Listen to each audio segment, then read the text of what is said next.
Hello and welcome back to Bipolar Talks, the safe space on YouTube where we explore mental health topics with warmth, honesty, and depth, and where we talk about not just what happens in our minds, but how we can respond in ways that truly support our well-being in the long run. In this episode, we are going to take a mindful journey into the world of coping skills, tools you can use when anxiety is racing through your body, when depression feels like it's holding you down, or when emotions of any kind feel so overwhelming that you can't think straight. Before we get started, I want to invite you to pause for a moment, take a slow, deep breath, and allow yourself to fully be here in this moment with me, because the more present we are, the more these ideas can actually sink in and make a difference. And while you're here, please remember to like this video, leave a thoughtful comment sharing your own coping strategies, subscribe to the channel so you don't miss future episodes, and share this with someone who might need these tools today, because the more we share knowledge, the more we can help each other heal. Are you ready to explore ways to shift from emotional chaos to mental clarity, and to understand not just what to do but why these methods work so powerfully? Let's begin this mindful conversation together. Do you ever notice how, in certain intense situations, it's almost like your brain stops working the way it normally does? Maybe you've been deeply infatuated with someone and made choices you later regretted. Or maybe fear or anger took over, and you acted in a way that didn't reflect your true intentions or values. This isn't a personal flaw. It's something almost everyone experiences, because when your brain perceives a threat, it quickly shifts into a survival state where the rational part of your mind temporarily shuts down. This is actually your body's built-in protective system, designed to keep you safe by cutting out complex thinking so you can respond immediately. Have you ever noticed how sometimes your reactions seem to happen before you've even had time to think about them? For our ancestors, this fight-or-flight reaction was literally a lifesaver, helping them run from predators, grab high-calorie food when they could, or feel strong attraction to ensure reproduction and the continuation of the species. But in our modern lives, the threats we face are usually not life or death. Instead of running from a tiger, we might be sitting in a meeting with a boss who's giving critical feedback. Instead of fighting for food, we might be standing in front of a crowd giving a presentation. And instead of fighting to survive, we might be trying to process the sting of rejection from someone we care about. Yet our brains react to these modern stressors in exactly the same way, shutting down higher reasoning and pushing us to respond instinctively, often in ways we later wish we could take back. When was the last time you reacted in the heat of the moment and later thought, "I wish I had handled that differently"? That is exactly why coping skills are so important. These are techniques that act like a reset button for your mind, giving you the ability to move out of the emotional limbic brain and back into the rational thinking brain. When you know how to do this, you can make choices that align with your real values instead of just reacting from a place of fear, frustration, or hurt. In this episode, I'm going to share 25 mindful coping skills that can help you handle anxiety, depression, and overwhelming emotions with more control and less regret. Wouldn't it be powerful to have a mental toolkit ready to use whenever life feels too intense to handle? Why coping skills matter. Think of coping skills as a kind of bridge that stretches between the turbulent, chaotic waters of intense emotion and the calmer, steadier ground of clear, rational thinking. When emotions are running high, it's almost like you're standing in a storm. Wind, rain, noise, and confusion all around you. And coping skills give you a sheltered walkway that helps you cross over to safety. They give you space to slow down, regain your balance, and make decisions from a calmer state of mind, which helps you avoid actions that might cause more harm than good. Whether that's lashing out in anger, acting on an impulse you'll regret, or falling into destructive habits like emotional eating or substance use.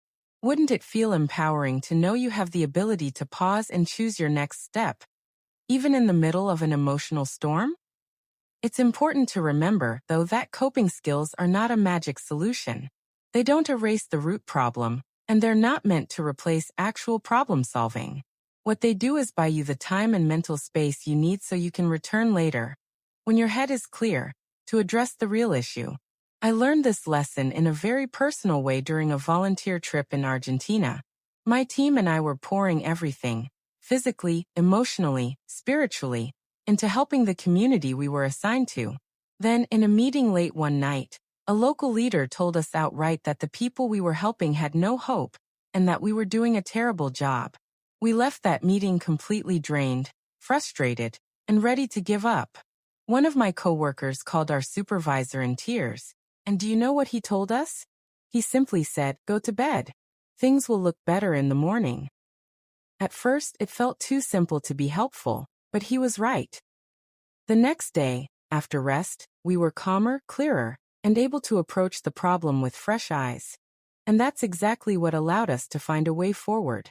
Have you ever found that something that seemed impossible at night looked completely different after a good night's sleep? The HALT check. When emotions are running high and you feel yourself about to make a decision you might regret, whether that's snapping at someone, withdrawing completely, or turning to unhealthy coping mechanisms, it can be incredibly helpful to have a quick mental checklist you can run through. One simple but powerful tool for this is the acronym HALT, which stands for hungry, angry, lonely, tired. The reason this works so well is that these four states often act like amplifiers for our emotions. If you're already upset and you're also hungry, your brain has less fuel to think clearly. If you're tired, you might misinterpret situations or struggle to find the words you want to say. And if you're feeling lonely or angry, your mind may filter every event through a more negative lens, making everything feel bigger than it is. By stopping to ask yourself, am I hungry? Am I angry? Am I lonely? Am I tired? You give yourself a moment to pause, identify what might be adding to your distress, and address those basic needs before making any major decisions. Could it be that right now your feelings are more intense simply because your body needs something as simple as food, rest, or connection? The three categories of coping skills. Coping skills come in many forms, and not all of them work the same way for everyone. What's calming and grounding for one person might be distracting or even frustrating for another. That's why it's useful to group coping strategies into different categories, so you can have options for different situations. Today we're going to focus on three broad types: sensory coping skills, cognitive coping skills, and active or connection coping skills. By having a few from each category, you'll be prepared to calm your body and mind no matter where you are or what's happening. If you had to choose right now, which category do you think you'd use the most? Something physical, something mental, or something that connects you to others? 1. Sensory coping skills. Sensory coping skills work by engaging your senses, sight, sound, touch, smell, and taste, to send signals of safety and comfort to your brain. This is especially important because when you're in an emotional survival mode, your brain is hyper-focused on potential danger. Sensory activities can interrupt that cycle, letting your nervous system know it's okay to relax.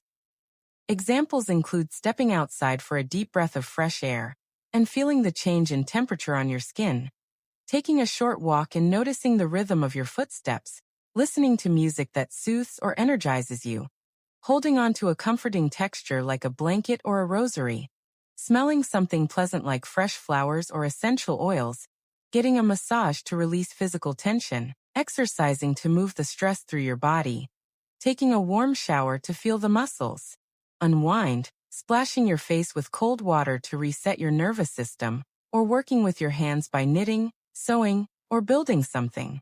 Each of these engages your body in a way that helps calm the mind. Which of these sensory resets sounds like it could bring you comfort the next time emotions start to overwhelm you? 2. Cognitive coping skills. Cognitive coping skills focus on the way we think. When emotions are intense, our thoughts can become jumbled, repetitive, or negative. Cognitive strategies give those thoughts somewhere to go and a framework for processing them. One method is to do a brain dump, where you write down every thought running through your mind without worrying about grammar, spelling, or order, just to clear mental space. Journaling regularly can also help you track patterns in your emotions over time. Practices like mindfulness and meditation teach you to observe your thoughts without judgment, making it easier to choose how to respond instead of reacting automatically. Prayer can bring a sense of grounding and connection for those with a spiritual practice. Creative activities like coloring or drawing allow you to express emotions visually instead of verbally. Guided imagery takes you through a mental journey to a calming place, while progressive muscle relaxation helps you notice and release tension in each part of your body. These approaches help bridge the gap between your emotional and rational brain, giving you more control over your reactions. If you wrote down every thought in your head right now, what might you learn about what your emotions are really trying to tell you? 3. Active and connection coping skills. Active coping skills involve doing something that either channels your energy into creativity or connects you with people or beings that bring comfort. Playing an instrument or making music can help express emotions in a way words can't. Watching a short, funny video can bring quick relief, though it's important to use screen-based distractions in moderation, so they don't turn into avoidance. Reading a book can immerse you in another world, giving your mind a break from its own worries. Spending time in nature, feeling the ground beneath your feet, hearing birds, smelling fresh air, can help your body remember it's safe. Gardening or planting seeds connects you to growth and life. Giving yourself a self-care treatment like a facial can be a physical reminder that you're worth care and attention. Hugging someone you trust or petting an animal can release oxytocin, the feel-good bonding hormone. Talking to a friend who listens without judgment can help you feel less isolated. Even writing a letter you don't intend to send can be a healthy way to express thoughts you can't say out loud. If you reached out to someone right now, who would be the one person that would truly listen without trying to fix you? A word of caution. While coping skills are powerful and valuable, there's an important caution. Using them only as a way to escape your problems can turn them into crutches that prevent real healing. For example, watching a funny video can lift your mood in the moment, but if you spend hours binging videos to avoid thinking about a conflict, you're not giving yourself the chance to address the real issue. Some people even develop unhealthy dependencies on certain coping skills. Things like TV, social media, shopping, food, exercise, or gaming, because they offer temporary relief without requiring deeper emotional work. The best way to know if a coping skill is truly helpful is to ask yourself, does this help me return to the problem later with more clarity and strength? If the answer is yes, then it's a healthy tool. If the answer is no, it may be more of a distraction than a solution. When you use your favorite coping activity, does it leave you feeling stronger in the long run? Or just numb in the moment? Creating your personal crisis plan. One of the most empowering things you can do for your mental health is to create a personal crisis plan, a guide you can follow when you're too overwhelmed to think clearly. Start by writing down 3 coping activities that work in different environments, like one for home, one for work, and one for public spaces. Then, make a list of 3 people you can contact in a crisis: friends, family, or trusted mentors who will listen and support you without judgment. Finally, research the mental health resources available in your area, including hotlines and crisis centers. Knowing exactly where to turn when you need help can make the difference between feeling trapped and knowing there's a way forward. And if you're ever in a severe mental health crisis, such as thoughts of harming yourself, please go to your nearest hospital or call emergency services immediately. You do not have to go through it alone. If you had to call someone right now and say, "I'm not okay," who would you feel safe calling first? By practicing coping skills regularly, not just in emergencies, you strengthen your emotional resilience, improve your ability to make thoughtful choices, and prepare yourself to handle life's challenges with more calm and confidence. Think of it as training a muscle. The more you practice, the easier it becomes to respond instead of react. And remember, coping is not the end goal. It's the bridge that gets you to the place where you can start truly solving the problem. What would it feel like to trust yourself to stay calm and steady, even when life throws something unexpected at you? Thank you so much for joining me today here on Bipolar Talks. If you found value in this mindful conversation, please take a moment right now to like this video. Share your thoughts in the comments, subscribe to the channel so you don't miss future episodes, and share this with someone who might need these reminders today. Every like, comment, and share helps this community grow and allows more people to find the support they need. This YouTube video is for informational purposes only.